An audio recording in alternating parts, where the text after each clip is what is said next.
जब भी किसी बच्चे का एक सपना होता है कि मैं सिविल सर्विसेज की तरफ जाऊंगा, तो सिविल सर्विसेज नाम आते ही तो एक कोचिंग का नाम आता है और कोचिंग नाम आएगा तो ऐसे मन आता है बच्चों का कि क्या मैं अफोर्ड भी कर पाऊंगा। इतनी महंगी महंगी फीस होती हैं सिविल सर्विसेज की।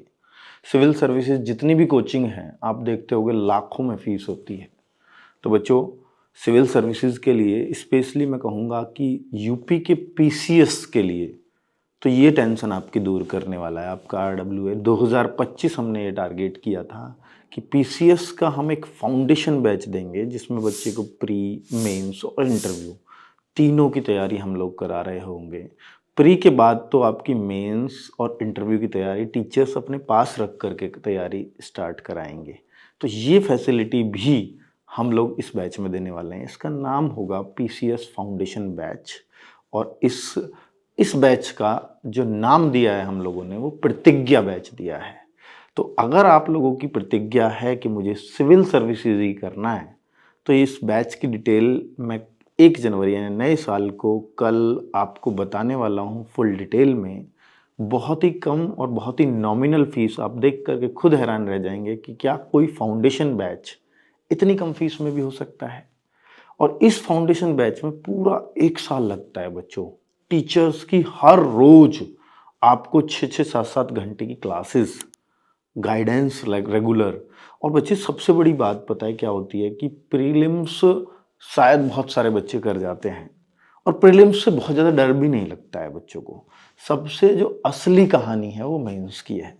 और मेंस की आंसर राइटिंग से बहुत ज़्यादा बच्चों को डर लगता है कि आंसर राइटिंग प्रैक्टिस कैसे हो, या आंसर मैं फ्रेम कैसे करना सीखूं, या अगर मैं आंसर लिखूंगा तो लिखने से मुझे डर लगता है कि मैं उतना बेहतर नहीं लिख पाता हूं। तो इसका कोई तरीका तो होता होगा। तो उस सब चीज को हम जब फाउंडेशन बैच शुरू कर रहे होंगे तो हम केवल प्री की तैयारी लेकर के नहीं चलेंगे।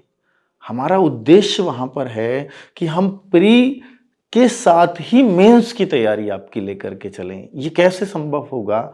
जैसे मान लीजिए हिस्ट्री चला रहे हैं या ज्योग्राफी पढ़ा रहे हैं या पॉलिटी पढ़ा रहे हैं, कुछ भी सब्जेक्ट पढ़ा रहे हैं, तो उस सब्जेक्ट का कोई चैप्टर पूरा होने के बाद, तो चैप्टर पूरा होना मतलब आपके पूरे फैक्ट्स आपको रट जाना प्रीलिम्स के लिए, लेकिन साथ में उस चैप्टर्स का पूरा जब वो खत्म हो जाएगा तो उस चैप्टर से हम मेंस का कैसा क्वेश्चन बन सकता है। उस चैप्टर के खत्म होने के बाद हर सब्जेक्ट से आपको एक क्वेश्चन दिया जाएगा। उस क्वेश्चन को आपको लिखने को दिया जाएगा कि वो क्वेश्चन देंगे वीडियो में, फिर आपको लिखने को बोलेंगे, फिर वो लिख करके आपको ईमेल आईडी दी जाएगी कि आप लिख करके इस पे अपना क्वेश्चन का आंसर लिख करके भेज दीजिए। यहां से हमारे टीचर्स उसको चेक कर रहे होंगे। चेक करके जो जो कमियां हैं उन पॉइंट्स को लिखेंगे, आपकी गलतियों को बताएंगे और एक मॉडल आंसर देंगे कि इस क्वेश्चन का ये एक आंसर होना चाहिए। तो वो आप लोगों को ऐसे ही ईमेल आईडी पे वापस किया जाएगा। और ये हम हर रोज कर रहे होंगे। जैसे चैप्टर खत्म होगा कि इससे क्या एक बेहतरीन मेंस का क्वेश्चन बन सकता है, तो ये रेगुलर वो तैयारी होगी जो प्री के साथ ही आपकी मेंस की तैयारी होगी। और बच्चों, ये मेंस की कोई ये सोचता हो कि मैं प्रीलिम्स के बाद मेंस पर फोकस करूंगा तो कभी तैयारी नहीं कर पाता। हमारा जो टारगेट भी है ना इस बैच में, वो 2025 का एग्जाम नहीं होगा, 2026 और 2027 के एग्जाम्स इसके टारगेट होंगे। तो बच्चों, आप सबको इसमें इस फाउंडेशन बैच की जानकारी के लिए 1 जनवरी को आना है। और इस वीडियो में आपको बहुत सारी ऐसी जानकारी मिलेंगी, बहुत बारीकी पॉइंट ऐसे मिलेंगे जो सिविल सर्विसेज के बारे में आप जानना चाहते हो, वो पूरी टीम से मैं आपको मिलाऊंगा। और साथ में इस फाउंडेशन बैच की स्पेशलिटी और बहुत अच्छे तरीके से मैं बता पाऊंगा। तो ये एक ब्रीफ इंट्रोडक्शन है आप सभी के बच्चों के लिए कि कैसे हम फाउंडेशन बैच को चलाने वाले हैं, और पूरा ये 1 साल चलेगा। ठीक है बच्चों, थैंक यू वेरी मच।